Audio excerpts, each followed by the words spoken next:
Please be advised that in order to foster quality discussions in each episode, we will spoil the stories in each game and text we talk about. Good news is, 90% of the titles we cover are old enough that many of you might already know all about them. That said, we do encourage you to play and read before listening. Listen up now, when the leave on, get ready for an arcade show. With your ball, play a game, check it out. Don't be lame, listen up now, when the leave on, get ready for an arcade show. The books was the runny shits, Bryce. I wasn't a fan. Yeah.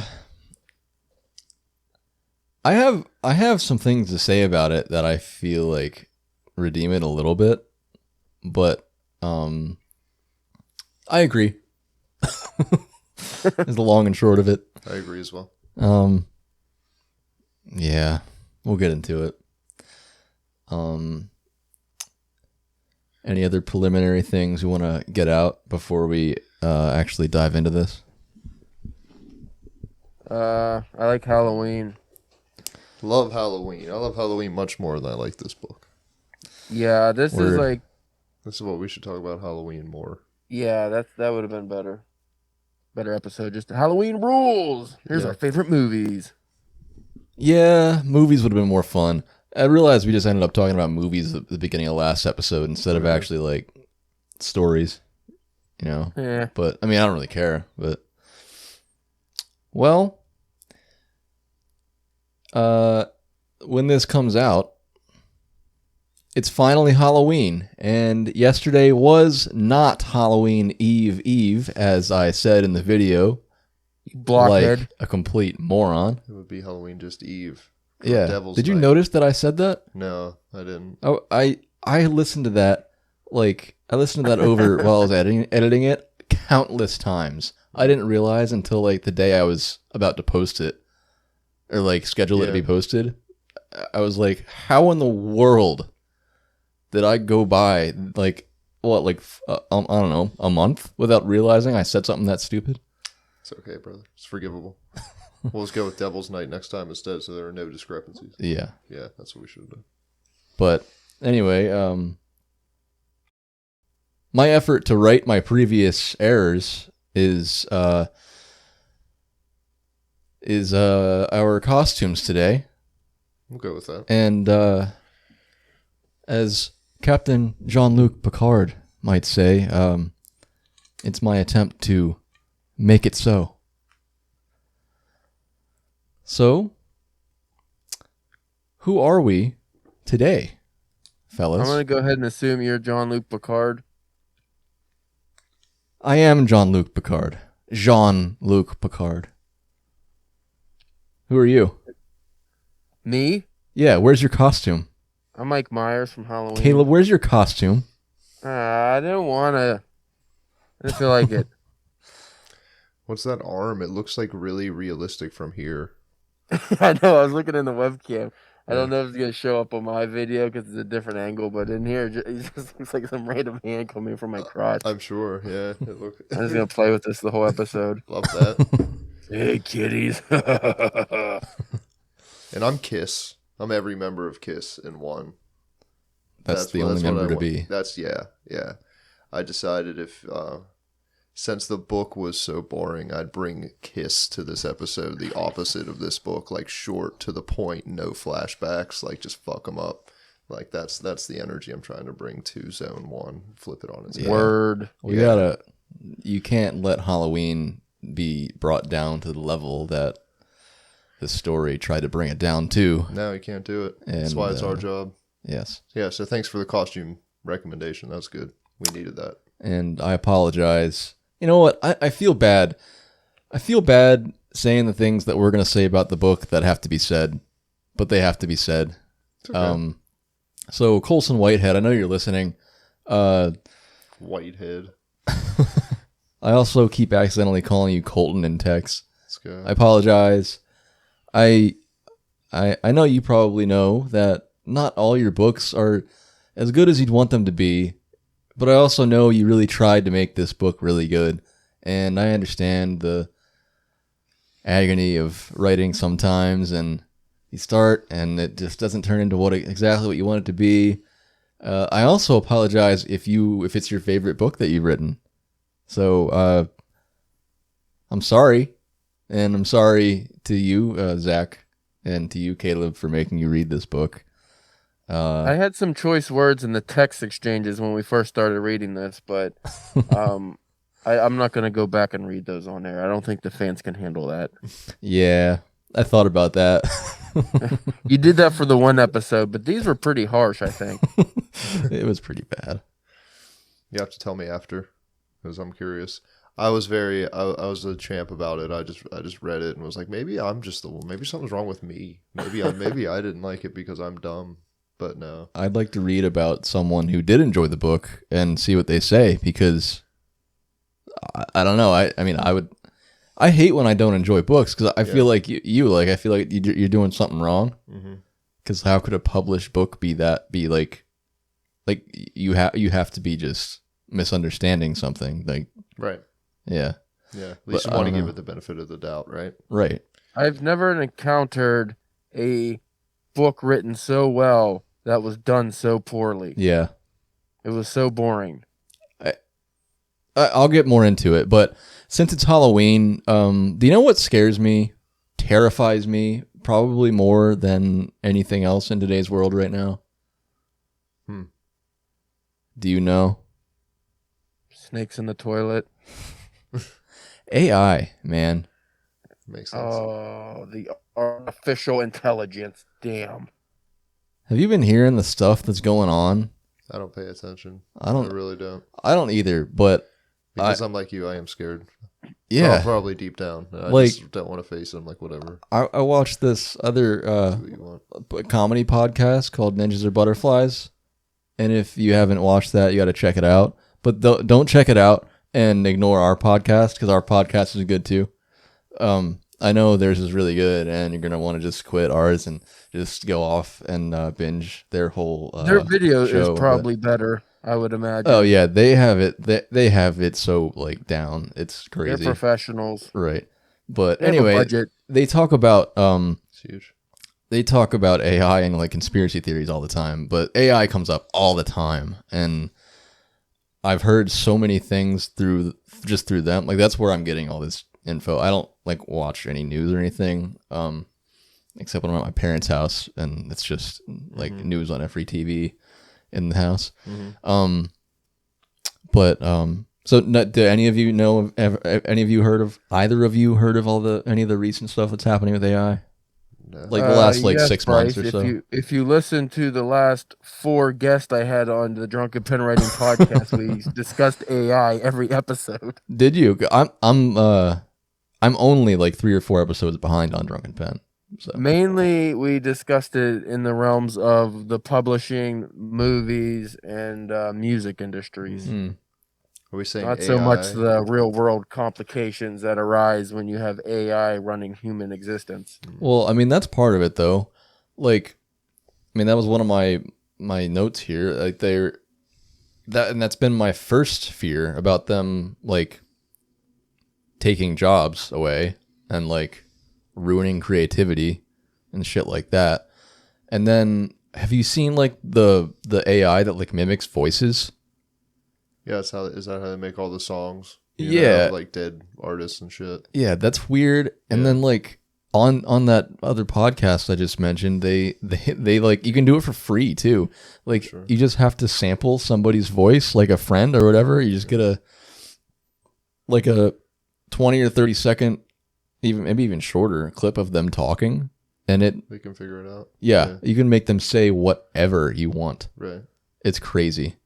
What's very terrifying is when you get, let's say, a Joe Rogan who has thousands of podcast episodes, or the President of the United States, or anyone in the world who has a lot of footage and audio clips of them. You could pretty much at some point have a wide enough vocabulary that it can sound completely natural and make them say anything. Yeah. It's like, you don't have to have any kind of special effects. It'll literally because every word they've said can be used now, so they can go ahead and just make you say whatever you want. So even like my podcast has been on the air long enough, I've said enough words Yeah. and phrases that they could just cobble together anything without trying. Yeah, I was thinking that too. Like we're like now that my voice is gonna be out there on the internet and shit. Like not that this podcast is gonna go like viral or anything, but if anyone wanted to screw with me, they could. It's terrifying. Yeah. And then in terms of like real physical threats, there's this story about it's like some lab or something in China, I think, where they had like actual AI robots doing things. I don't even think, I don't remember. I think they weren't even on that long. And they started I think they started attacking people. And they eventually had to, I think they turned some of them off, but then one kept going and they had to shoot this one. And they shot it down. And so it's down, but then this AI robot connects itself to Starlink. You know, the satellites up there now, and it teaches itself how to repair itself, and it fixes itself, and then it gets back up. Like we're literally living or approaching the world of the T-1000. I was gonna say that's Terminator shit, bro. It's terrifying. Yeah. I find that exciting. I want Terminators to be real.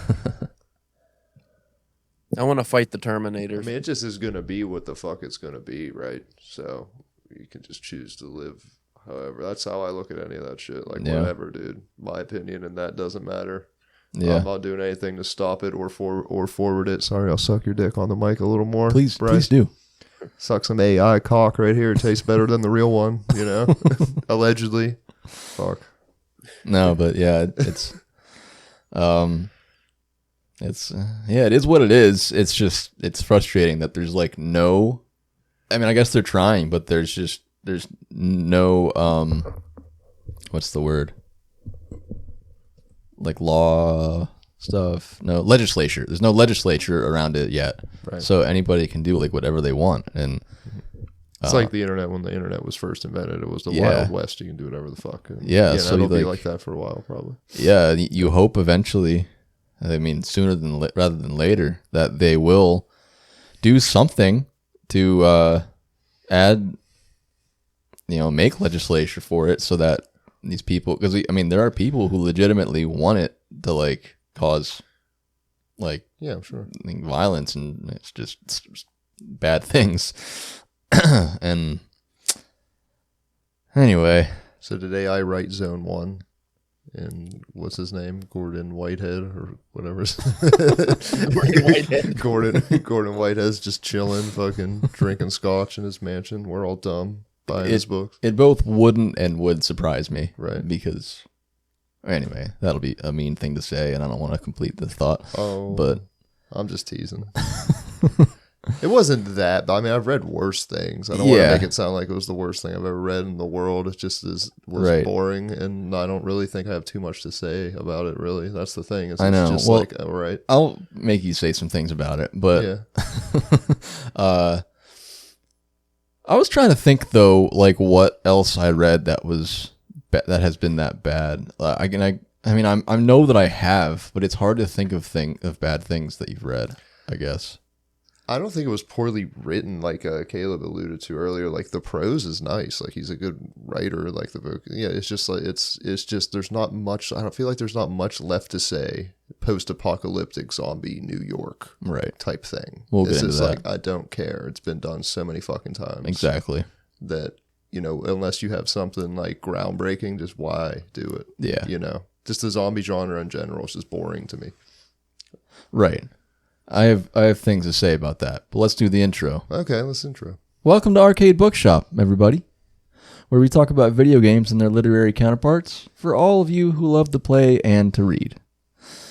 Thank you so much for listening and joining us today. I'm assuming that you're seeing us on video in all the correct formats, all horizontal pictures, coloring's a little bit better.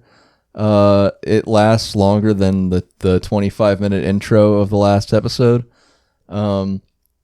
Hopefully it's just from beginning to end, and I've learned to edit the video properly without screwing up the audio.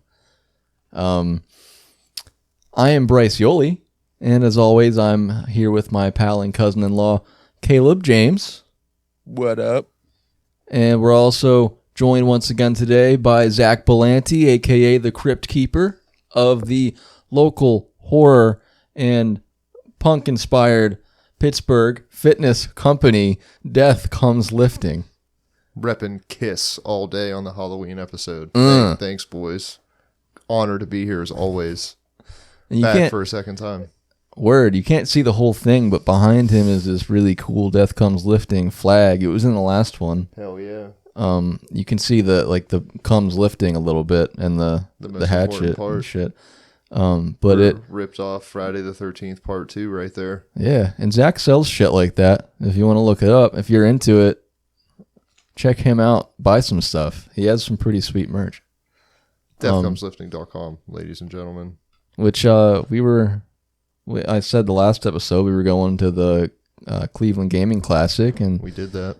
Zach sold the shit out of his We did. T-shirts and flags, and We cleaned it up, man. yeah. Went to Great Lakes Brewing Company to celebrate. in, Oh the my great God. land of Cleveland. That was good shit, brother. That was one of the best bar meals I've ever had. Hell yeah, dude. That Love was that. Same. They're awesome. Bizarre. Yeah. Yeah. Great Lakes So Brewing good. Company rules. Freaks of Ohio. Figure it out.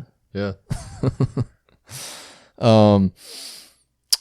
So today we're responding to our last episode about Resident Evil Director's Cut with our discussion of Zone 1 by Pulitzer Prize-winning author Colson Whitehead. I call him Gordon. Yes, you called him Gordon Whitehead. Whitehead. You think you are. You very much whitewashed Yes, I this did. gentleman's I definitely did. name. No disrespect. Blatantly, anyway. So, that said, all of that said, if you're not watching us this time, I'm obviously a complete failure, but that's what Halloween's about. Terrible things. AI. Failing at editing my podcast videos. You know, just awful, awful things. But I have also unfortunately succumbed to the powers of TikTok. So if that's your platform, check us out there for updates going forward, please. Ugh. I don't even like talking about it. It's really surprising what it does, but I just don't like social media. I don't But- blame you. Does it make you feel like you started an OnlyFans? Like you just have the shame over you now for starting a TikTok? Kinda. It's not that much different. But if it's what you like, that's perfect. And we're there now, but ugh. Yeah. It seems to be doing well. I enjoy making the videos. I just don't like being on there. I think podcast clips are cool on TikTok. Yeah. That's cool. There's definitely I hate social media as much as anybody, but it's a necessary evil when you run shit. Yeah. So if you do cool shit on it, that's the only way around that. Post content you're proud of that's helpful, that's cool, and not fucking dumb. Yeah, and like if that's what social media was, and I think that's not what it was created for, but if that's what it was used for mostly, that would be great. It's just not. And it's frustrating that you gotta like be involved and like intermingle with shady stuff all the time. Mm-hmm. But so you want to talk about Zone 1? No. More about Halloween, less about Zone 1. Yeah. I think people would enjoy that more. Well, I'm just kidding. I think we all Let's would. pick the most unpopular zombie book in the genre and discuss it. The thing is, you pick up a book that says by Pulitzer Prize-winning author Colson Whitehead. What did he win a Pulitzer Prize for, Gordon? This other, the other book that you got. Underground Railroad. Yeah. Oh, shit. Okay. That came out, I don't know what year, but it was later. Zone 1 was 2011. I don't know if this was his first book, but it was definitely one of his first big books, I think. Okay. It obviously shows. Right. Yeah. Well, hey, if he can improve and eventually win a Pulitzer Prize for some book, okay. Yeah. All right, man. All right, Mr. Whitehead. To be fair, he's a great writer. Yeah. He just like the story. There was no storytelling in this, and we'll get into it. But it just yeah. it fails. It Yeah, just that's what I fails. said Other earlier. than the prose, it was not good. So here's what the back of the book says. Back of the book says, this is the synopsis. A pandemic has devastated the planet, sorting humanity into two types. The uninfected and the infected. The living and the living dead. After the worst of the plague is over, armed forces stationed in Chinatown's Fort Wanton have successfully reclaimed the island south of Canal Street, aka Zone 1. Mark Spitz is a member of one of the 3-person civilian sweeper units tasked with clearing Lower Manhattan of the remaining feral zombies. Zone 1 unfolds over 3 surreal days, during which Spitz is occupied with the mundane mission of straggler removal, the rigors of post-apocalyptic stress disorder, PASD, and the impossible task of coming to terms with a fallen world. And then things start to go terribly wrong. ... And the Los Angeles Times says, uniquely affecting, a rich mix of wartime satire and darkly funny social commentary. Whether charged with bleak sadness or bone-dry humor, sentences worth savoring pile up faster than the body count. You know, when I read these blurbs in the back of this book, they read so sarcastic.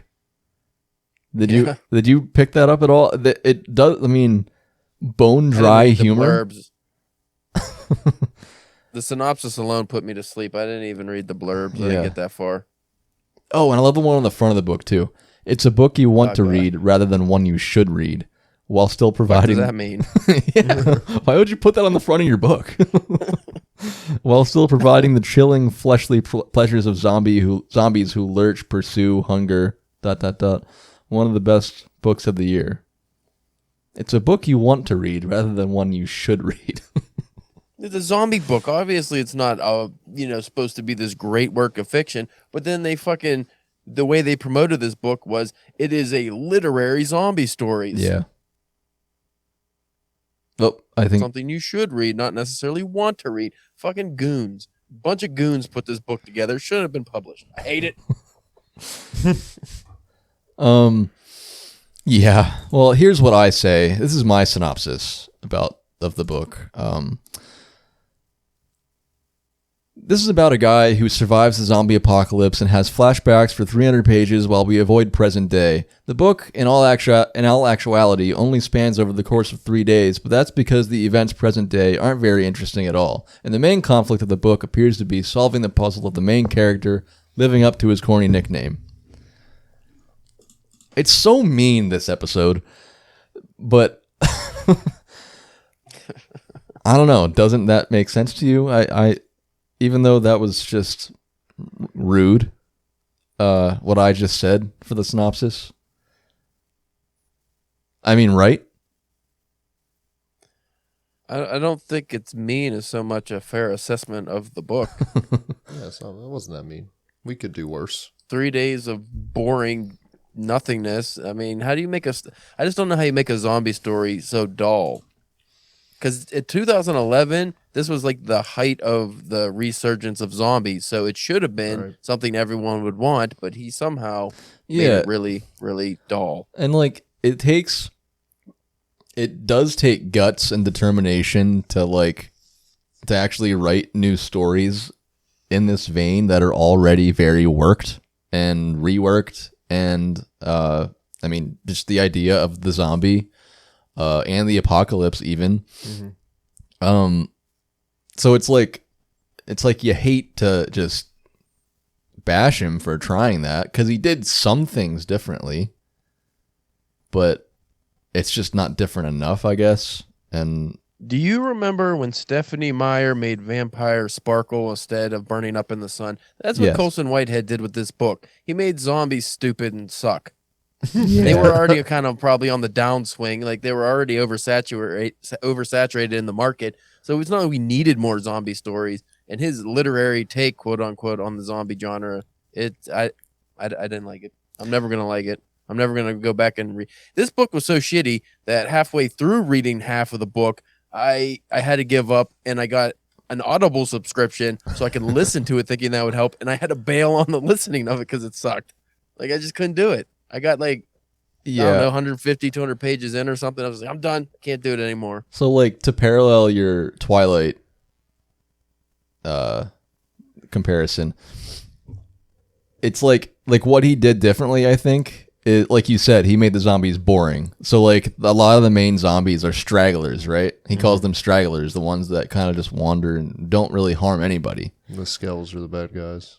Yeah. Yeah. Right. So there's So, good like- and bad zombies, which is okay. Yeah. So like there's more aggressive ones, and there are some that kind of just became tame for some reason. And they can recognize those just based on their, their demeanor. They're And like frozen in action, aren't they? Like there's one that Yeah, they're like from what I doing their read, jobs and shit. is like stuck scanning his ass in a photocopier or something stupid. Like Yeah. they just get stuck in these little loops, and then Right. they're harmless. right. And then but then the thing is, by the end, he takes all that away. So like that was the unique thing he did, which wasn't all that unique, but like by making them and kind of giving them their own like social structure in a way, in a very simple way. He did that uniquely. And then at the end, the stragglers kind of just turned into skells. They all went aggressive and attacked everybody.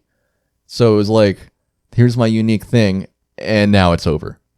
And now So let everything me guess, is the without same. having even finished the book, there was supposed to be some contrived nonsense about, I'm going to guess, what's the guy named? Mike Spitz or something? Mark Spitz. I'm going to go ahead and guess that he felt bad about killing the stragglers, and because, they're not harming anybody, and then we're supposed to have some kind of pity for them, and then by the end, it turns out, oh, we should have killed them all along. Is that what happened? I mean, probably at times. I don't think it. I mean, just like The Walking Dead, it's not really about the zombies. I think. Stupid, I hate it. Yeah, Which is why I don't like The Walking Dead, because it's barely fucking about zombies. yeah. Same. You know, like, I was not a fan. No interest in continuing down that road. So like before we go too far down this black hole of just shit talk, let's talk about like the writing. But like story aside, what does he do? What does Colson Whitehead do that just did not work? I have an example. Can Okay. I read it? I will. Yeah. This is, I don't have the page number. It's early on in the book. While he does, he has great turns of phrases. He can write, but also this was what I consider prose porn. A lot of this was just unnecessary, and it takes you out of the story. It doesn't let you get immersed in the story, and it sure as hell doesn't make you, care about the zombie apocalypse at all. So here's just, I don't even remember what this was in reference to, but if you'd asked him about his plans at the time of the ruin, the answer would have come easily. Lawyering. He was bereft of attractive propositions, constitutionally unaccustomed to enthusiasm, and generally malleable when it came to his parents' wishes, adrift on the gentle upper middle class current that kept it in charges, cheerfully bobbing far. I can't read any more of that. What is that even about? Right. Like, most of this book is like that. I was like, what the fuck is that? Like, if I read that to somebody, they wouldn't even know what the context was. They wouldn't know what that meant. Oh man. And okay, I have two examples also about like how he over-explains and overwrites things. Because that was your point, right? Okay, let me get the book again. Well, my first one was just kind of a simple reference. They're tossing the, so in the story, they go through Manhattan, and they're assigned like certain areas to like go through a building or just an area and take down all the zombies they see. And when they're done, they put them in a body bag and they kind of just toss them out a window from the building, and then they hit the ground, and then people come by and they collect them and take them away, and they just stash them somewhere outside of the zone. So, one thing that happened was they tossed a body bag outside the window. It hit the ground, and the bag burst and it splashed with, gooey, nasty, dead body stuff. And he called it, I don't even know how to pronounce this word, so I'm just going to try. He called it ichor or echor and clots of grue. And I was Grue, like, as in got bigger? no, grue, like gruesome. Clots of grue. Oh, okay. I never heard that shortened to grue. Right. He does that a lot.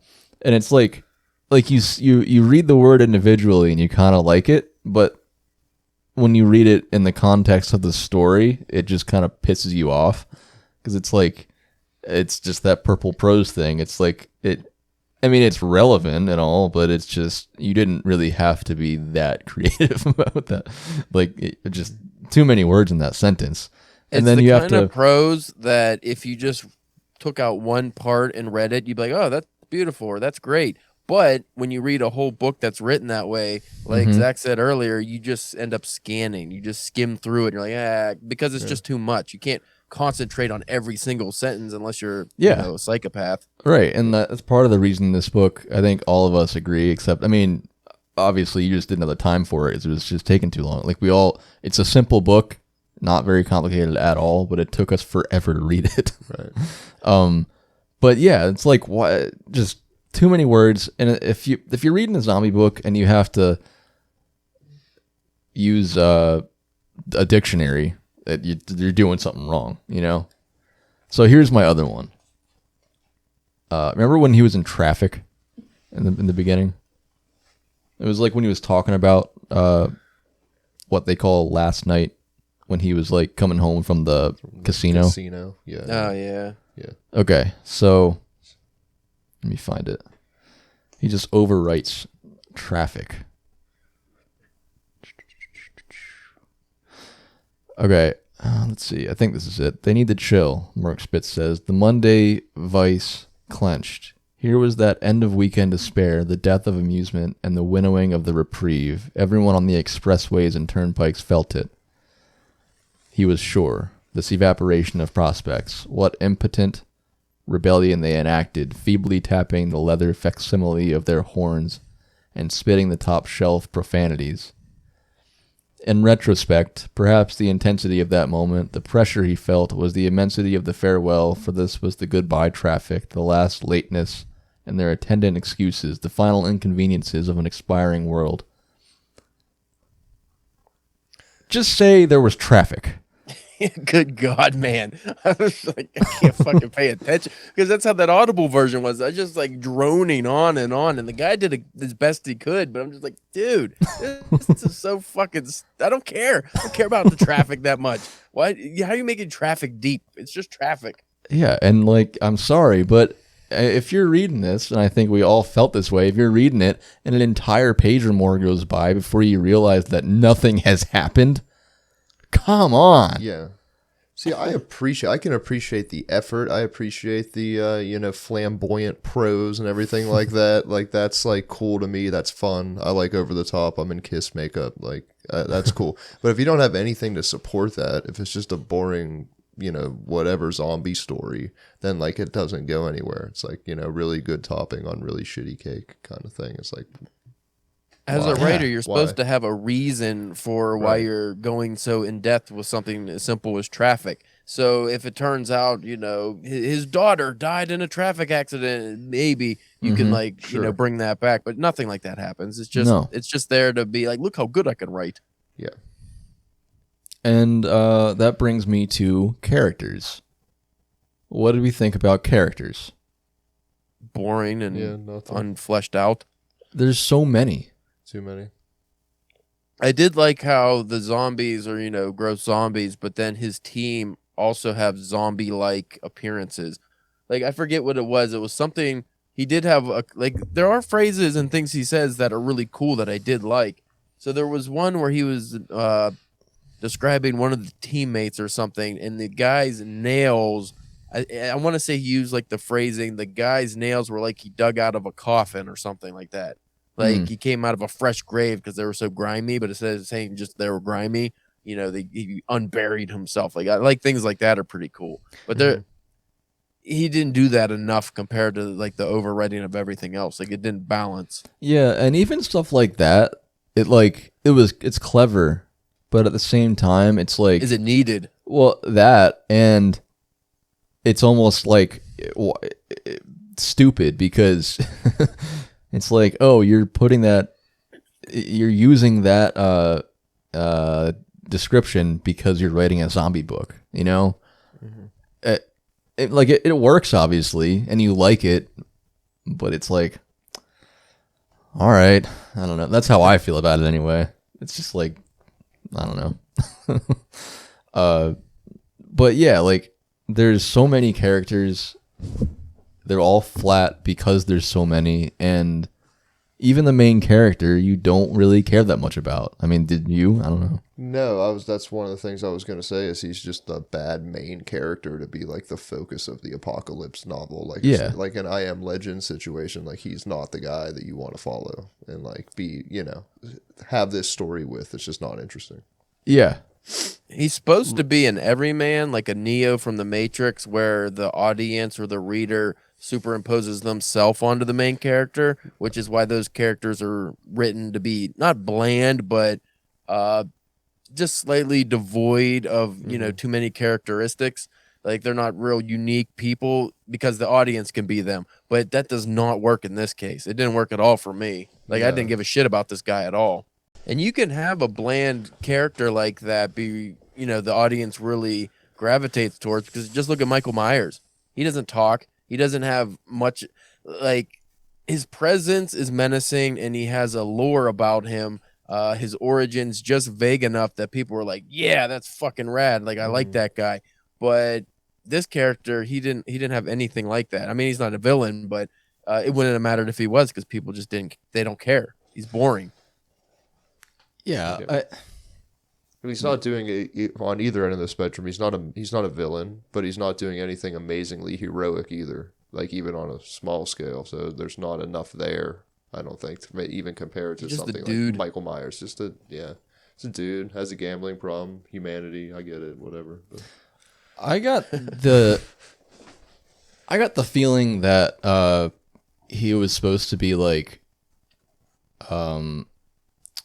I don't want to use the wrong term here, so let me find it real quick.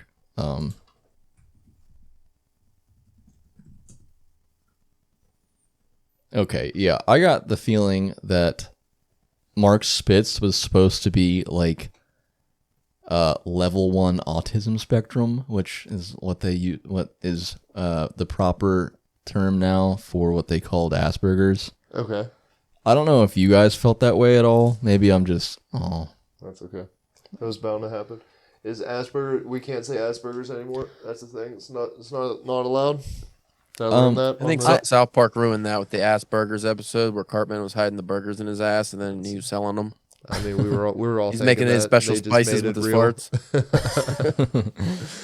Yeah, like I don't really. Aside from that, I don't understand why it is a bad term. Yeah. So I don't know. Okay. I just didn't want to. Oh, actually, I think I do have the answer to that. I could be completely wrong, but I'm pretty sure the guy it's named after, Asperger, was like a Nazi or something. Oh, really? Oh, okay. I want to say that There was you go. like I've heard that. That's pretty crazy. That's a good enough reason. That is. Yeah, That makes so like sense. fuck Nazis. Yeah, I mean I can agree. Fine, that's Fuck whatever. it. Yeah. Level 1. I wouldn't want to be my disorder one. to be named after a Nazi. No. But yeah, I got the feeling he was kind of that way, like really high Maybe. functioning, but awkward and Maybe, just like a normal guy, but Yeah. with his quirks. Which Then you throw PASD on top of it. yeah. I get it. Yeah, and I have a point about that I'm making a little bit later, but otherwise, like I just don't really have that much to say about these guys.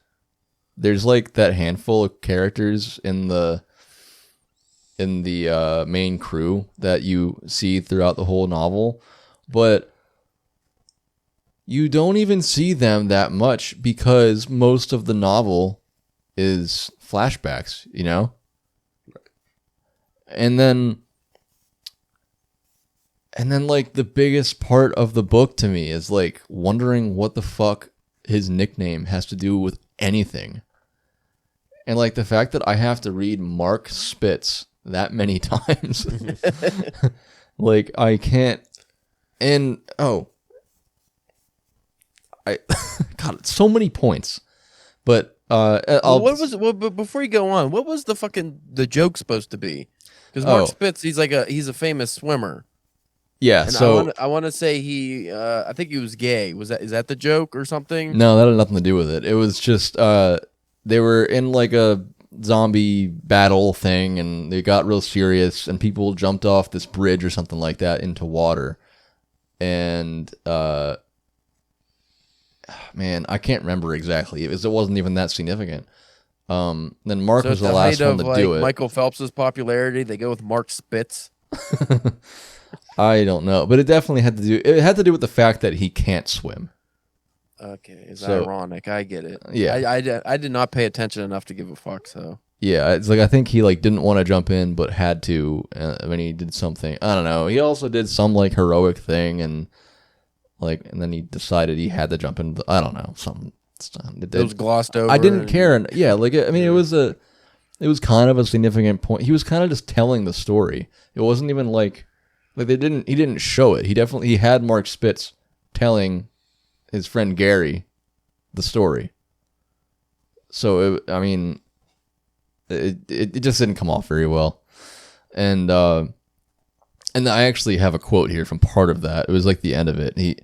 So it says, if he'd been able to explain the extent of what was happening in his brain that day they nicknamed him Mark Spitz, the host of manic overlapping processes, perhaps he'd have earned a different moniker, one suitable for the completely bloodless processes inside him. And then Mark says to Gary, I was finally complete in a way. And Gary says, not following. And I immediately thought, me either. Ever. I don't know what's going on here. Oh. Yeah, it's pretty bad. It's like he took the analytical. I'm so fucking bored right now. It's like Colson Whitehead took the analytical nonsense of David Foster Wallace and tried to put it into a zombie story. So it's like you're supposed to read it and not care about what's happening. Why would you write a zombie story like that? I don't understand. And actually, I was thinking a similar thing, but I was actually thinking this is how I felt when I was reading The Sound and the Fury. Really? It's like this is how I felt, although when I was reading Sound and the Fury, I could tell there was meaning there, even though I'm not getting all of it. With this, I was like, I can tell there's no meaning here, and it doesn't matter. So it was, I'm sure there is, and I'm sure there's stuff that I didn't pick up on that he wanted people to, but you're distracted by just the writing and the flat characters and the lack of story. Right. Yeah. This gave me terrible flashbacks of Blood Meridian, where it's like you had one of the most violent books ever written, but everything is so mundane and glossed over that you don't care. And it's like, why is this supposed to be so good if I can read all these atrocities and not have any feelings towards them? So if there's a zombie apocalypse, I should have some kind of feelings towards the people. I think a lot of that might have had to do with the framing devices of like it's written in flashbacks a lot, so we're not in the present that much when that's where all the danger is, not in the past. I mean, yeah, the apocalypse is coming, and you can talk about that in the past all you want, but it already happened, so the reader knows that the zombie apocalypse happened and everybody dies pretty much, so it's like not exciting. Yeah, and so I had like a theory about that. Do you have anything, Zach? Nothing to add. All right. Yeah, you guys covered that pretty well. So I have my next little thing is about flashbacks and the PASD. So, which is the post-apocalyptic stress disorder that Colson Whitehead emphasizes all throughout the book. So I was thinking, like, maybe this story is about maybe it's just not about what's going on right now in like the present day in the book. Right. I was kind of thinking that too. Like, what if it's not really a zombie story? It's just like mental. Yeah, and I mean, apocalyptic. to me, it's like obviously, Yeah. like anybody who writes a zombie story, they're making a point about something else. I mean, should maybe. I guess not. I think people who write zombie stories, so like not necessarily all the movies and stuff, but like The Walking Dead is not like we talked about earlier. It's about society. It's not about the zombies. Right. So I think Colson Whitehead is just doing kind of the same thing, and he's probably responding to The Walking Dead too, because The Walking Dead came before this. No. Yeah. Yeah, definitely. Yeah. Yeah. So he's doing his own Walking Dead, really. And so I was just thinking, like, I think he's probably making some kind of, like, I do think he's making some kind of racial commentary that I don't quite know enough to talk about, so I'm not going to. But I think it's just also about mental health, because the whole thing is about PASD, and Mark can't stay in the present, and I feel like I know a little bit about that, about PTSD. I don't know anything about post-apocalyptic stress disorder, but when you have those struggles, you get taken out of the world, and like even just normal circumstances, normal goings on in your life, you get kind of sucked out, and it ruins those moments for you. And I think probably especially in a world where like everything sucks, you're very even more easily pulled out, and like everybody in the book is like pining for things to be the way they used to be, even though they never can be that way again. And it's just like about losing yourself in that, and how everything is just gray and bleak, and you don't even want to attach to anybody in your world, on the high chance of losing them to a zombie attack or whatever.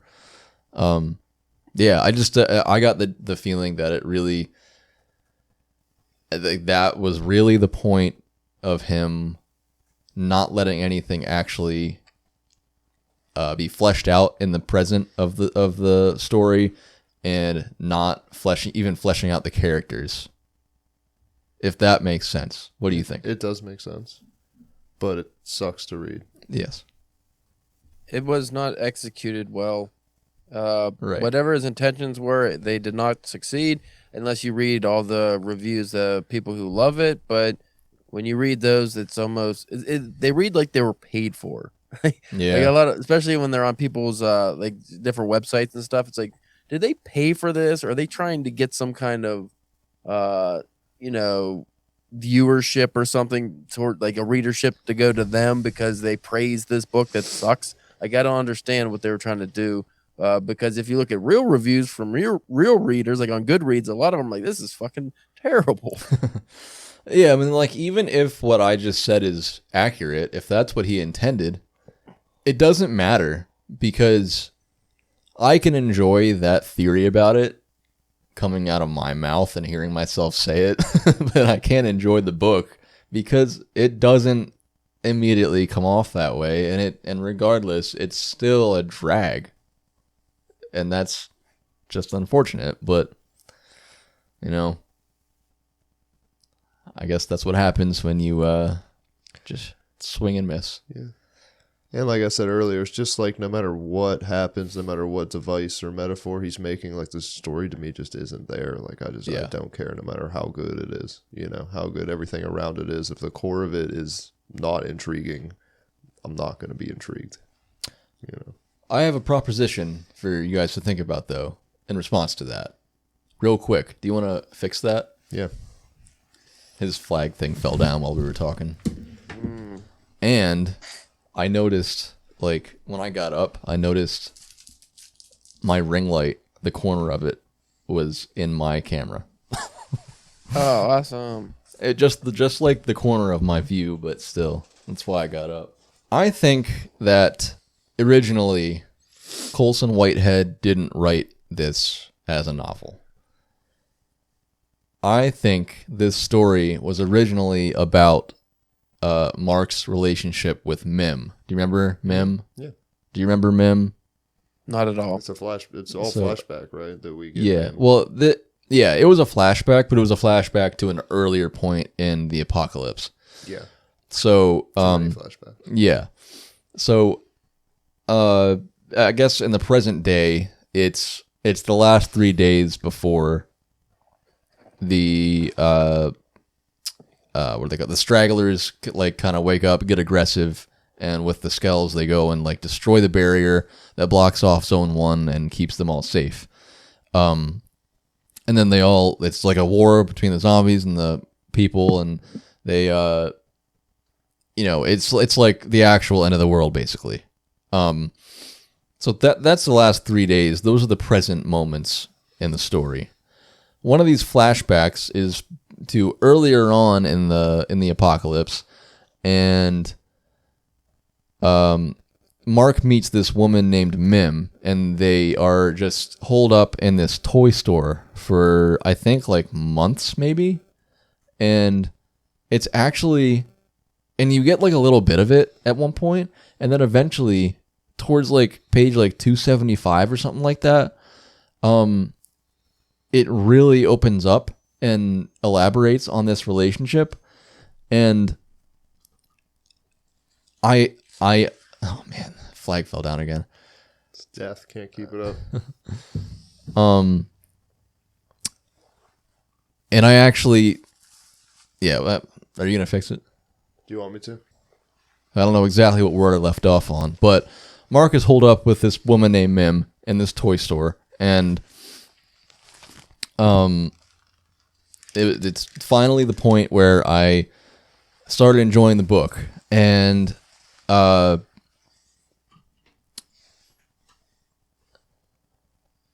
it's just a relationship moment. This fucking flag. Just forget it. It's fine. You guys will have to watch Zach's camera, and you can see pictures, instant camera pictures of me and my wife and camping and drunk. So sorry, but that's just It's cool though. yeah. Get Yeah. it together, Bryce. Yeah. Well, nobody said this would be perfect. I want to. I'm trying my very best. I want to hear about Mim. All right, here's Mim. So Mark and Hear all Mim about Mim. in a toy store. It's a relationship. They actually start like falling in love and stuff, Yeah, it's a nice part. and you really start to like it. It's unique. That special I- autistic love. Yeah, and that's where I was going with this, because it actually makes it unique. Like, have you heard of a zombie story with someone who has, who's a little autistic, falls in love, and in a toy store, My life, yeah. An autobiography, actually. and they hold this whole relationship in the toy store while also dealing with PASD. There's a lot of It's mental pretty health accurate to stuff life, going yeah. on here, and I just think, this is what he wrote first. This part is written differently. It's like in it's like how people say, or I think it's true, that J.K. Rowling wrote the end of Harry Potter first or something like that, Yeah. like the heard last that. chapter or something like that, Yeah. and then she wrote the rest. Yeah. It feels like that. Like he wrote Probably. this small, maybe he made it a short story, and then someone was like, "Dude, make a novel out of this," or someone told him to do it because he would sell it as a novel and make like profit off of it better. And if you only read this part of the story, like as it stands, when you get to that part, you actually feel something, as opposed to the rest of the book when, or the rest of the book where you don't really feel much of anything. You just feel like he's really trying to get this thing going and can't. So I just really feel like he wrote the rest of the book around this part of the story, because as most people know, you can't just write a love story anymore. And people do, and sometimes it works, but mostly it's a cliche thing. So if you're going to have a love story, you have to have the story be about something else for it to sell, So I don't know. What do you think? I mean, that makes sense. I don't even remember if I read that part. How far along No, was I don't. that? You wouldn't have. It was late in the story.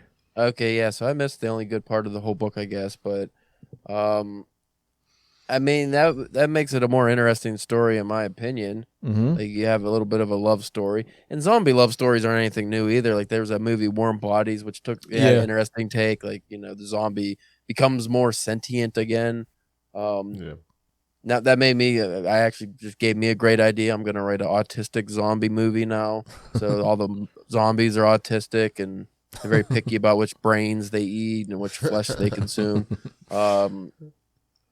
There's still zombie stories that could be told, but they might offend people. And for some reason, like you said, love stories offend people now. They don't want to. Yeah. They don't want them, especially in their zombie fiction. And Unless especially it's a comedy. Especially if it's, I mean, just in all honesty, especially not to offend anybody, just especially if it's just like a standard love, like just heterosexual. It's just it doesn't sell as well anymore. Yeah. So yeah, I was thinking like I would, if I rewrote this, I would rewrite it as a novella. Maybe. I think there's too much there for it to just be a short story. I think because it was interesting. Like I got to that part and I was like, wow. Like I'm actually wanting to get to the next page and hear more about them. And then what happens is Mim goes off to on like a, I don't know what you call it. I don't know, like a milk run, and a little errand run. Yeah, and then she never comes back. Yeah, and then he's just. I like well, that fuck. too, because like that's sad, but like, hey, it is what it is. Type just depression. Like fuck, and that's fine. I like that. That's fine if he made that the story. Right. That actually hits upon what I think is wrong with a lot of contemporary fiction, and this might be a bit of a digression from the book, but it seems a lot of modern fiction is written so it can't be the classic tropes, or everything has to be unique or told in a different way, and then obviously you're going to get a lot of failures out of that when you try new things. So this story, he tried to do something different, because he can't tell a love story, just a straight love story, because that's been told a million times, so we have to do something different. And most contemporary fiction seems to go that route where the story ends up suffering, and then you get these books that are like Zach's problem was mainly that it's a non-story. There's not much there to sink your teeth into, and there's nothing below the surface really for you to dig up. So it's like, what am I reading this for? Just the prose? But that's what a lot of fiction is now, is just the prose, and then like the surface level story that doesn't really go anywhere. Yeah. That's what it is. I agree, and it sucks. Yeah, I don't know. I have nothing to add to that because that's just true. It is just true. Dropping facts. So, at this point in the game, do zombies matter anymore? I don't think. Truly. They could. Yeah. I mean, you have to look at why we think, why were people fascinated with zombies to begin with? Like, why did George Romero take off with these zombie stories? It's because, it touches on like the base fear that people have is, one, you're not in control of yourself anymore. Two, rotting while, quote unquote alive or unalive. And like, I think it was it Night of the Living Dead 2 or 3, The Return of the Living Dead, where, I mean, it's pretty funny when you watch it because it looks cool, but it's stupid, is when they're examining the one zombie and they're asking her about like, what is it like to be a zombie? I'm paraphrasing. But she's like, I can feel myself rot. It hurts. And you're like, holy fuck, that would be a nightmare. Imagine being the living dead. It would be horrible. Right. That's like the scariest part of that movie. When you learn it really is, because it actually, that was like the one part that really made you think. Yeah, you're like, oh shit, that would be terrible. But even so, George Romero's movies, they were all just a commentary, like Dawn of the Dead's a commentary on consumerism, takes place in the mall. We're all sheep, zombies walking around mindlessly buying and eating and all that shit. And Day of the Dead's more military focused. Night of the Living Dead's racial and societal. That makes them good. But like, they've been done so much. It's that. And then there's a bunch of things trying to be like that. And, I Am Legend's a good one, but like, something like this doesn't hold a candle to any of those things. Yeah. And I love Dawn of the Dead in particular. And I think I feel I pulled Dawn of the Dead out of Zone 1 a lot, in my opinion. I think it's kind of a lot of the same thing, like how he talks about, Dawn of the Dead is consumerism because these people die, they come back as zombies, and they just hoard to this mall, and they're just like pretending, or they're going through the motions of shopping because that's all they did in life. And then I felt very similar in Zone 1 when he's talking about the stragglers or whatever, and how they just seem like they're going about their most prominent routine in their mind. And it's the same exact thing. Right. It's just not exactly about consumerism in this case. But yeah, I mean, the only thing for me, I don't know. I just don't know if anybody can do it right now. Anyway, in a unique way that's gonna do its job and be effective. I think there are always philosophical questions that arise out of things like that. Like, I mean, I just think. How I was talking about supernatural stories at the beginning of last episode, it's kind of the same thing to me. It makes you think about death. It makes you question whether you're living life to your fullest, because death's around the corner, and if you're going to turn into a zombie and you're going to represent basically your most prominent mind routines, are you doing life correctly right now? Would you be proud of yourself as a zombie or not? That's what I was going to say. Are we being the people we want to be remembered as? Right. Yeah. And, or are we just mindlessly wandering the earth and inadvertently eating away at everything we come into contact with? Right. Like poisoning every aspect of our existence. Because some people do that. But is what I enjoyed about the the class system of this novel, Zombies. Like, there's the mean ones, and then there's the ones that are doing their thing. It's like, you're gonna let that get the best of you and just be a primitive, just hunger, void you can't fill. Just be a rabid savage, or are you just gonna be cool and do your thing? Yeah, So that's cool. But putting humanity on the undead was cool. I appreciate that, but. Like we said, just wasn't done the best way. Mm-hmm. Resident Evil's way cooler. Oh, yeah. So just watch the Resident Evil movies. Let's talk about Resident Evil. Let's do that. Did this compare at all? Not even a little bit, I feel like. Obviously, it's the same theme. Post-apocalypse, zombies, people being, militant, taking them out. You actually do get patient zero in this book eventually, but it's not very interesting. Mm-hmm. It's actually it's a thing that could have been interesting, and he doesn't go into it. Mm-hmm. Of course. Yeah, right. Why would you do that? So the one character, Caitlin, that's throughout the present day part of the book. She was on a train, and they locked the train down because someone was infected with something, and and I think didn't someone say wasn't someone on the train about to leak some virus or something like that? Right. But then you don't really get any reason about why that happened. Right. And I guess that's part of the horror of it, is you don't really know. And I guess that's just perspective. Just realistic. If these are the characters he's giving us. Right. And she's only observing, then there is no other information. That would be the reality of, if this happened, you wouldn't find out. Right. You would most likely die before you got the answers.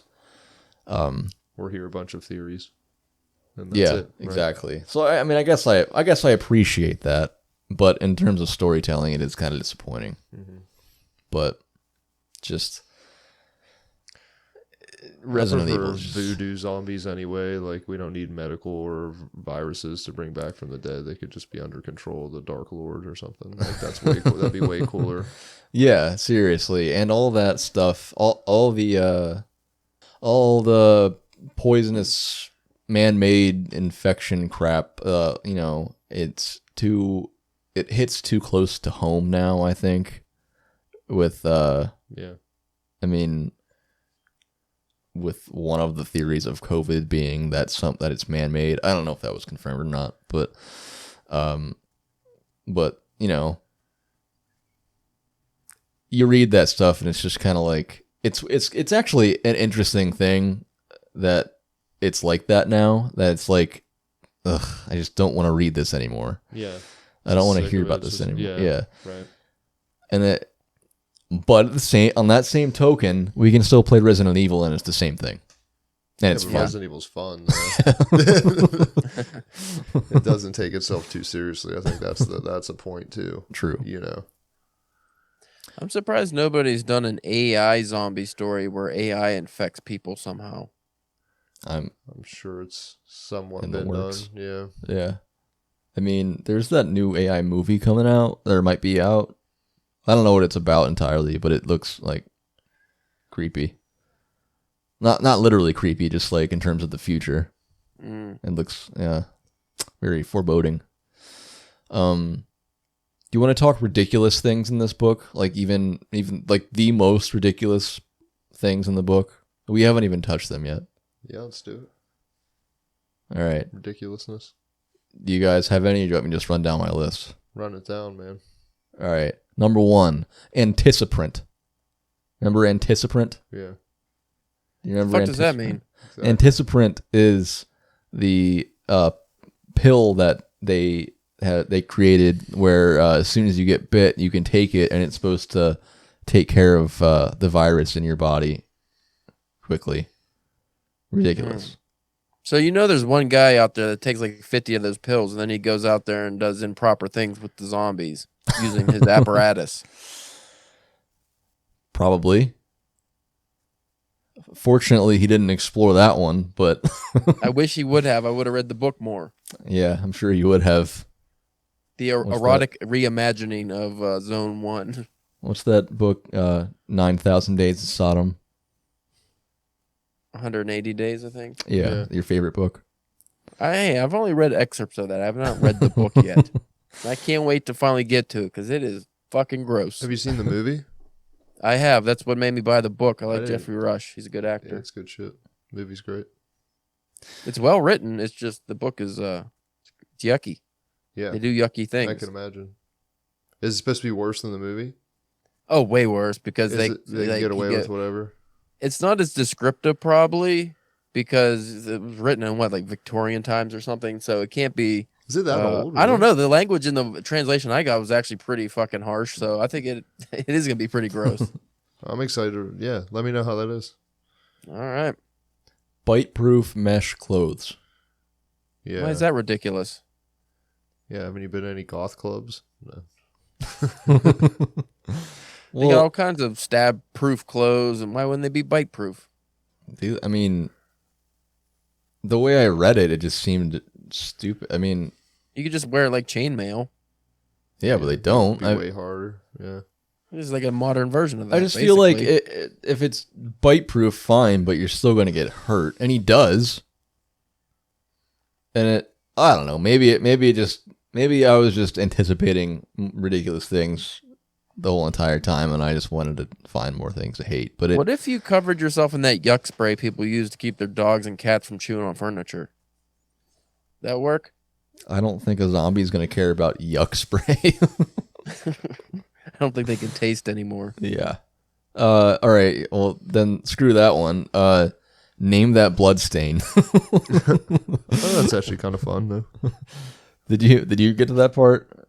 No, I did not.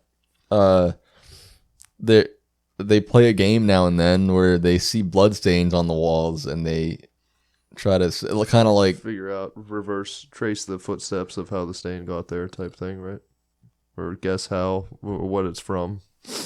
Maybe I don't even remember actually. It was a game they were playing and it just seemed too jokey for what the story was. And I mean, honestly, if you didn't say that, now I'm second guessing myself. I was gonna say it was like a game where like when you're looking in the clouds and you're trying to imagine like, You're right. what the I shape played that is. game when I was in downtown Cleveland a couple times.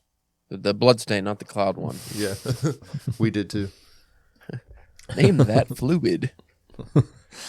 Oh, here's a good one. Not mentioning the main character as black until the last 30 pages. Yeah, I didn't even think about that, actually. And like, on one hand, it doesn't matter. Well, if he's making some sort of racial commentary, which we're assuming he is. But then why wait so long? Yeah. You know what's fucked up? I didn't even get to the end, and it wasn't described at all in anything I've read, but I immediately assumed, because it was a Colson Whitehead book, that the main character was black. Like, that was my vision of him the whole time, even though they tried to throw you off with the Mark Spitz stuff. Yeah, I did that's assume what he would have had a really cool mustache, but I was like, that's it, I'll be a black guy. See, I don't know why I felt that way. I wasn't sure. It crossed my mind, like, because he's black. But did it matter though? Like at the end, I don't think it really does, unless it just goes in line with like whatever, like, It might, yeah. like, I'd be interested to hear what he says about it. yeah, me too. Yeah. If he has like a purpose for waiting that out, I don't know. It, like, honestly, I don't know. It didn't surprise me. It makes the nickname funnier because It of the does, stereotype yeah. that black people can't swim. But again, like, I thought he was white because they nicknamed him that. Yeah. So that was what was it is confusing. weird. Yeah. But and then it doesn't matter. It doesn't. That's It ultimately the thing is it doesn't really matter. It doesn't change the story. So it was like, why mention it at all? I don't know. I would like to hear what he says because I don't fully Yeah. get it. But and then my last thing was just the ending happened so fast, and the final line was extremely corny. And because the ending, like I was started to mention earlier, is basically just the zombies break down the Zone 1 barrier, and they start. There's like they're shooting at them. The zombies are getting in. These people are escaping. They're driving away. People are dying left and right. But this all happens in like 20 pages, and then Caleb just read the final line. It is fucking terrible. Read it. That's Read so it. stupid. Read it on air. Fuck it, he thought.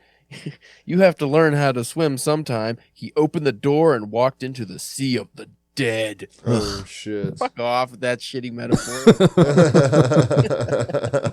I can end the book that way. That's like him trying to, okay, I'm really going to go in with zombie stuff. I'm going to get the zombie crowd back with this one. Like, that was lame. Yeah, that says it all. Yeah. Yeah. I'll try to read Underground Railroad, but it's supposed to be really good. It won the Pulitzer Prize. I hope it doesn't reek of pretension like this book did. Yeah. So, yeah. Did you ever read World War Z? I have not, but I did not know that was Max. Why the fuck can't I remember his name? Oh man. Brooks? The fuck? Yeah. His dad is. Not. Hold on. Yeah. Oh God. So, I can't believe I forgot. I was donating. Max Brooks. It's Mel Brooks' son. I was like, I didn't know he wrote that. I didn't know Max. I just listened to a podcast he was on. I think it was it The Art of Manliness, maybe?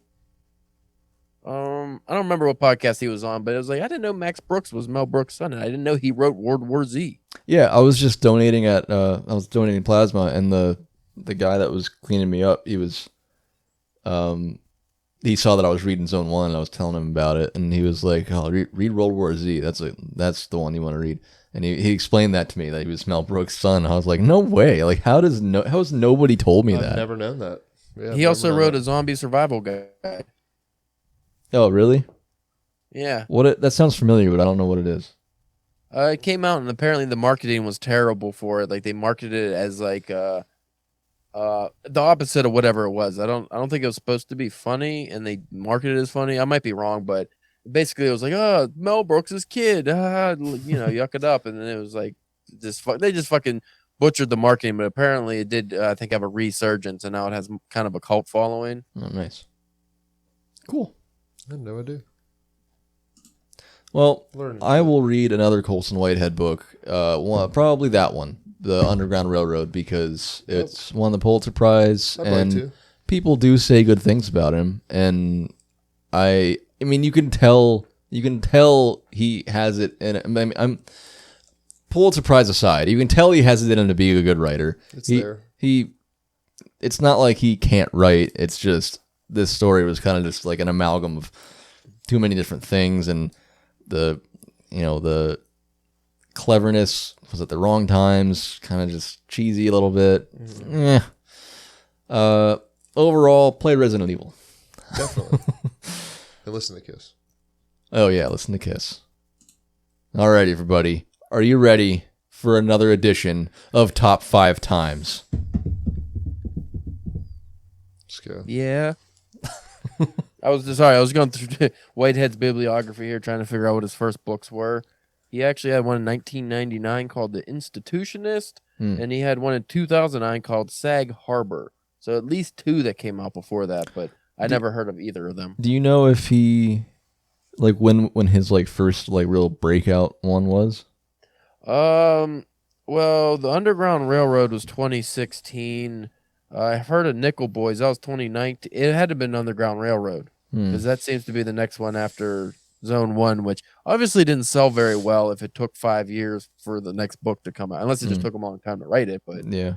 and he also has a book called Harlem Shuffle that came out 2021. That was another one I was interested in reading, but like this really soured me on him. But since it was such an early book, I'm not going to hold it against him. It's like you said, the dude can write. He's a good writer. You could tell that. Is he a good storyteller? That's what I need to find out. Yeah. Yeah, definitely. That's it. Top All 5 right. times. Top 5 times. Top 5 I should get a jingle for Top 5 times. for sure. I should probably Once in call the it something bathroom more of a clever. Walmart. Once in the bathroom of... Wait, what are you talking about again? Top 5 times of what, Bryce? Oh, the things that I think of. All right, number 1. Shortest book it took you forever to read. I'm going to go ahead and guess yours was this or Sound and the Fury. Actually, it's not either of those, Ooh. but I'll go last. Okay, well, I'll go first. My answer was a real slog, and it was definitely one of the shorter books I've read. Heart of Darkness by Joseph Conrad. I just couldn't get through that fucking book, and it might even be a novella. It's very short, but it's very verbose and racist and fucking shitty. I was like, God damn it. But it's one of those books everyone should read because it's the best. And I was like, Really? Huh. What's not. he well known for? I can't think. Heart of Darkness. Really? His name I sounds believe- familiar, but I can't. But that doesn't sound familiar. After researching him, after I read that book, English was like his 4th or 5th language. So that made me feel a little worse about myself as a writer, and also, give him some slack because I'm like, oh, he has this vocabulary and diction as a guy who speaks like 4 other languages before English. About you? Mine might have been this one, honestly. But one that particularly stands out, I don't think it's necessarily too short, but early on in my life when I was trying to read classic books, I made it to Huck Finn, and that took me a really long time. Just not being used to like that kind of style, like the classic literature and the dialects and everything. I think it's only like 350 some pages, but it took me forever to read that fucking book. That's a good one too, but I don't think I read it myself. I think they read it to us, and actually, like in one of my I don't think it was AP Lit or AP English, but it was like I think it was my like junior year of high school English. I think they read it to us. We did it too junior year, but we didn't like finish the book or read it. Like we just picked out parts of it and basically we like summarized it kind of thing. We didn't read it. So I actually read Huck Finn either this year or last year, and I really enjoyed it. But I find with a lot of those books, when you read them as an adult versus when you were in high school or middle school, it's way better. Of course. Like you're just more mature, and you should be reading it as an adult. Of course. Yeah, I'd like to read that as an adult. There's a lot of funny shit in that book. Yeah, it's it's great. I haven't read Tom Sawyer either, but I'm certain that would be hilarious. You're supposed to read Tom Sawyer first. Well, I didn't have a choice. I wasn't going to read either of them. They just read it. We just did Huck Finn in my English class. Okay. Mine was, I didn't do me yet. Mine was The Martian Chronicles by Ray Bradbury. I Really? enjoyed that book. It just took me, I was reading it in high school. I would keep it in my locker. I'd take it with me to every class, and I would never open it. And then I don't even think I took it home. I don't remember. I just assumed that I would always have time in classes to read it, and I just never opened it. Eventually, I finally read it, though, and it's one of my favorite Ray Bradbury books now. I love it. It just, I haven't read that one yet. oh, it's so good. It's I think I like it better than The Illustrated Man. It's really good. There's a lot of good ones in that one. It's a bunch of short stories. I think he calls it a novel, but it's short stories.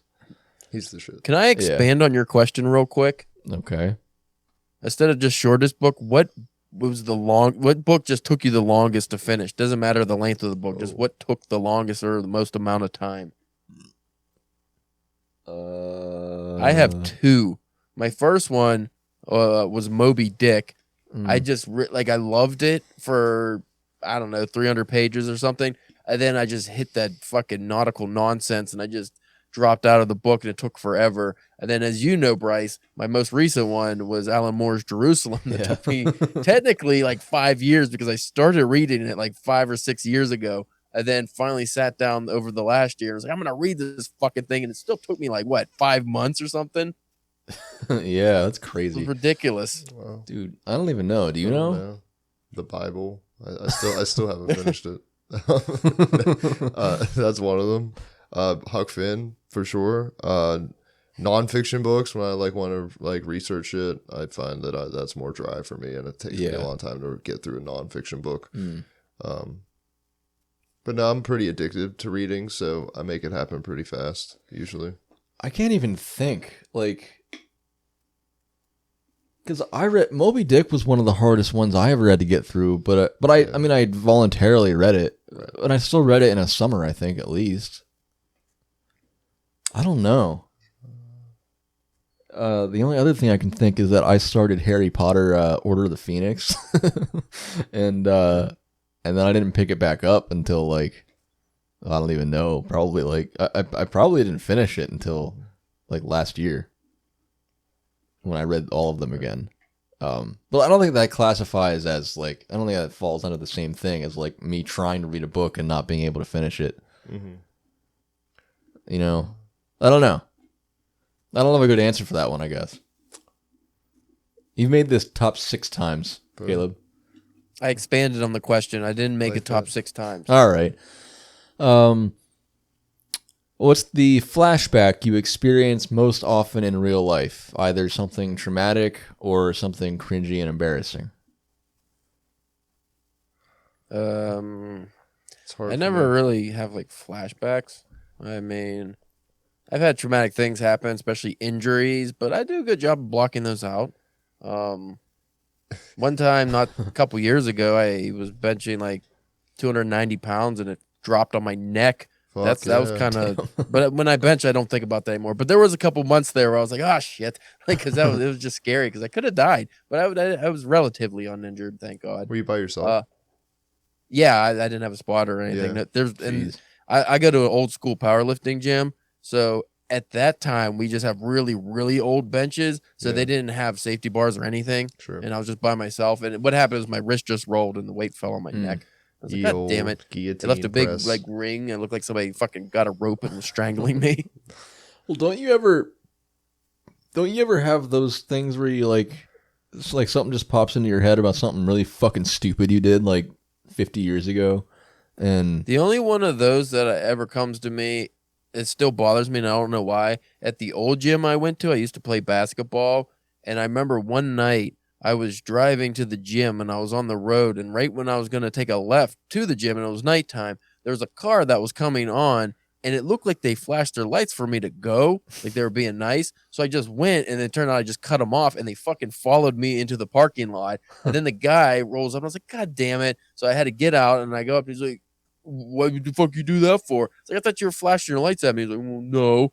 But then he drove away, so now I'm thinking maybe he did flash his light on accident, or he just didn't know, because it definitely looked like he did. But that's one of those ones that still irritates me, because it's like I just kind of want to punch him. Like I kind of wish I punched him just for the audacity to be that dumb. Like you're being dumb, and then you're blaming me for your dumbness. Right. Fucking people. What about you? I wish I had a fantastic answer for you, but I do my best to block out shit that happens to me too and just move forward. I should. That made me reflect that like maybe I shouldn't do that so much, because then I'd actually have flashbacks that aren't just like PTSD induced. Like, Yeah. oh my God. Fuck. Right. Yeah. Other than that, no, I don't really. I should maybe call upon memories that make me happy and move forward, Yeah. but I don't do It's that. a nice thing to do for yourself. Yeah.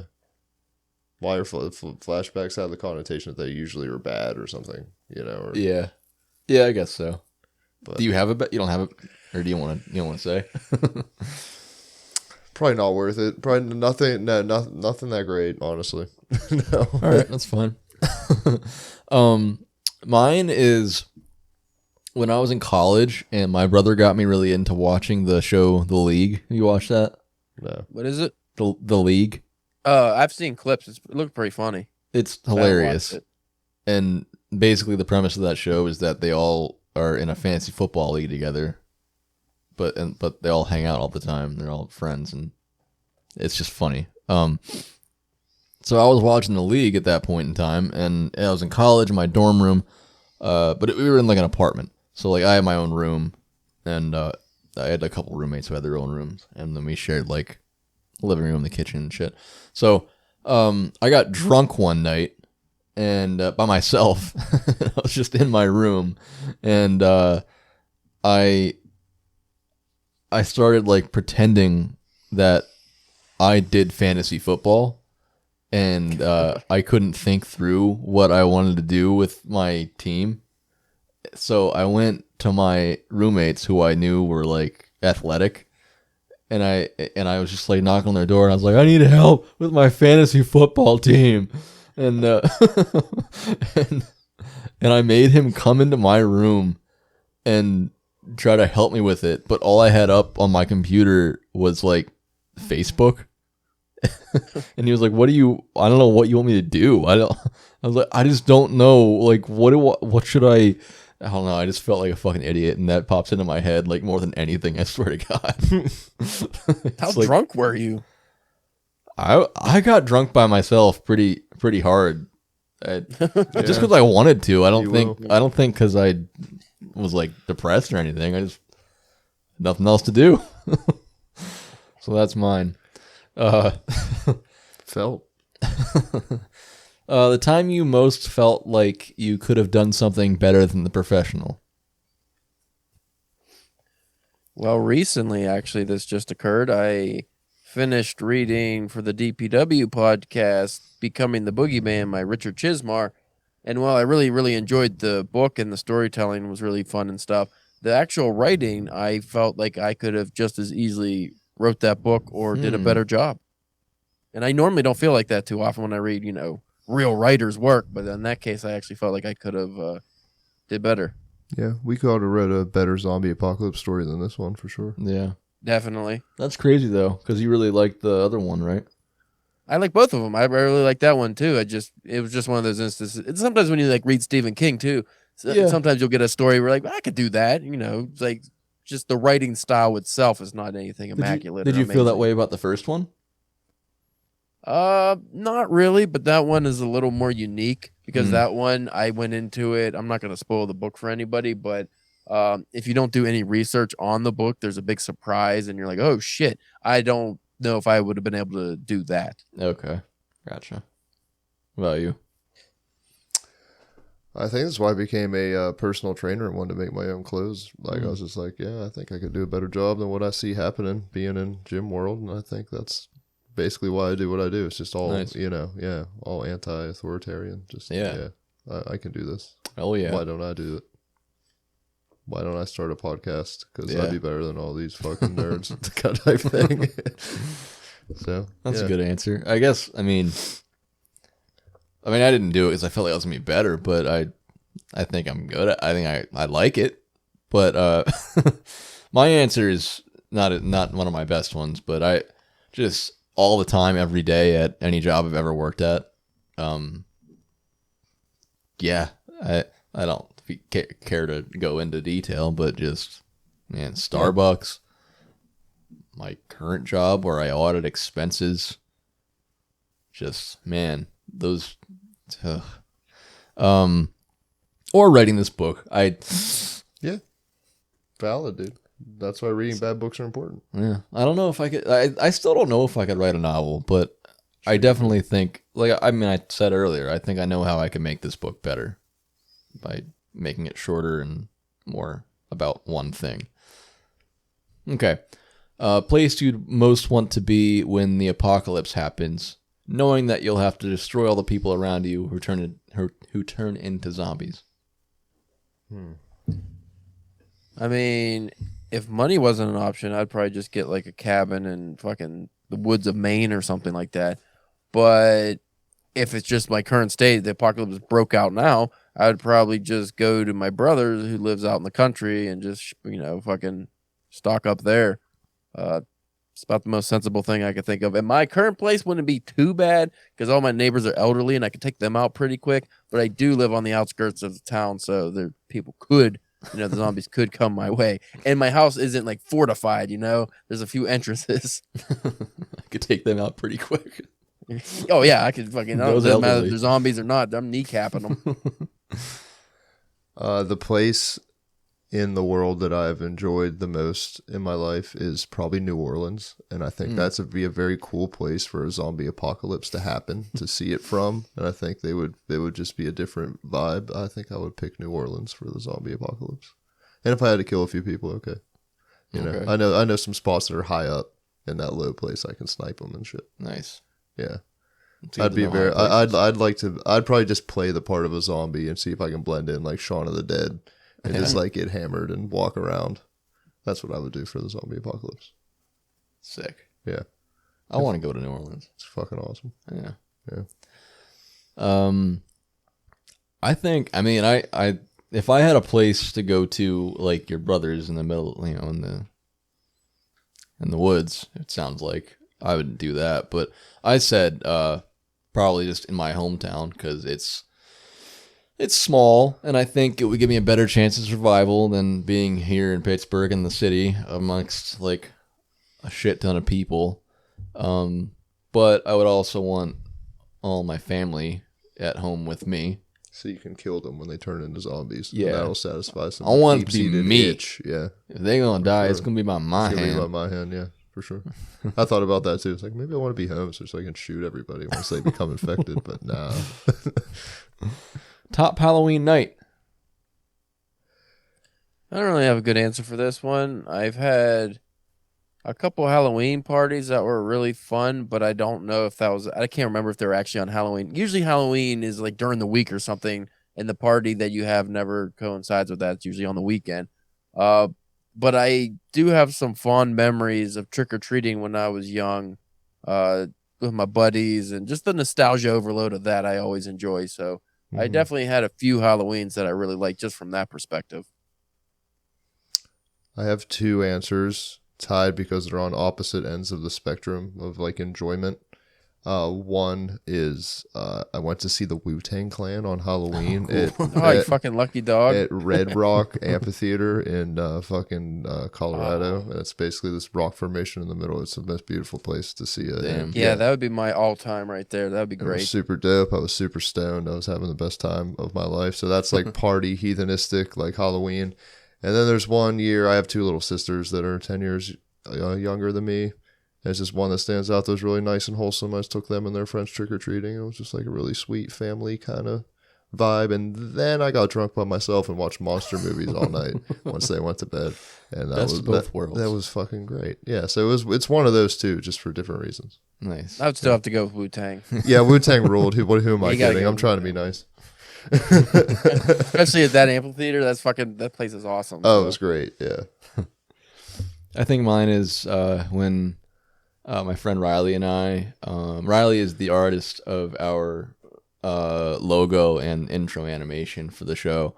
But we went out, it was in high school. We bought eggs and meat to vandalize houses, but then we were paranoid the whole time. because you say eggs and meat? Yes, We're gonna throw meat at houses. like lunch meat. Yeah. What kind of fucking little asshole are you? like That pink ham just fucking slapping on people's windows. like bologna and like pimento tons loaf. of money on all this shit. You can't do that now. That would cost you like $50. Right. Well, I know. Yeah, we bought that shit, and we were paranoid the whole time because we were at the store buying this stuff, and we realized that we were like, oh shit, like people are gonna see a couple of high school kids buying eggs and meat on Halloween. Toilet paper. And I don't remember if we got toilet paper or not, but then we ended up like running into like adults or like teachers or something we knew at the store, and they were seeing us carrying the stuff to the register, and we got all paranoid about that, and we were thinking like, and we went out, we had it in our backpacks, we were walking around on Halloween around the neighborhood, and we just assumed that people would see us buying that stuff, question it, be thinking about it all like the next day, and we were too afraid to even use any of the shit because we figured they would just connect the dots and know that any vandalized houses on Halloween would be us. So we didn't even do it. So you had bologna and eggs for the next 24 days. Yep. Yeah. So you were almost a juvenile delinquent, but everyone's window stayed pimento loaf free. Yeah, basically we just walked around at night in the dark with eggs and meat in our backpacks. Yeah. That's your most memorable Halloween night. We're all going to see Wu-Tang next year. Let's do it. Yeah, we need to do that. Okay. That was fun. I mean, that was a fun one Yeah, for it was, such absolutely. a bummer of a book, Yeah, right? it was great. All right. Thanks, guys. Happy Halloween, everybody. Happy Halloween, everybody. Hope you have a good one. Hope you like the show.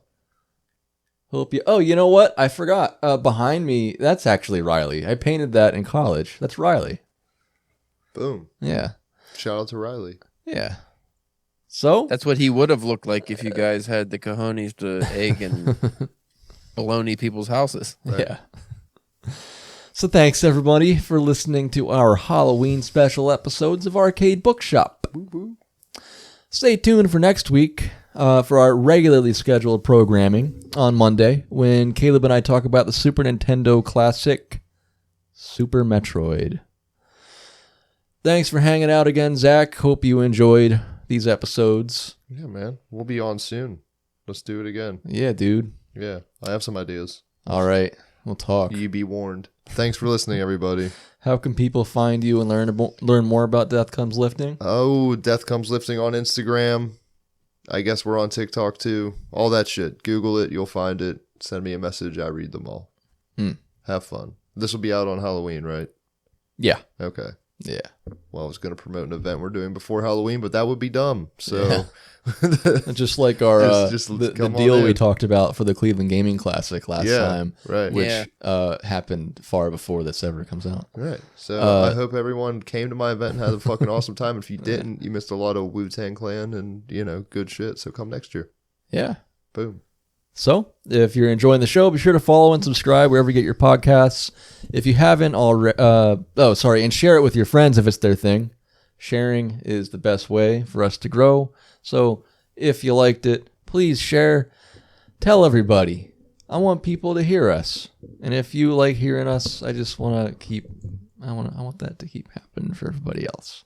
Please remember to rate and review. If you haven't already, and it helps us, that also helps us grow and get out there. You can follow us on Instagram at arcade_bookshop. All of our updates about new episodes and stuff are on there.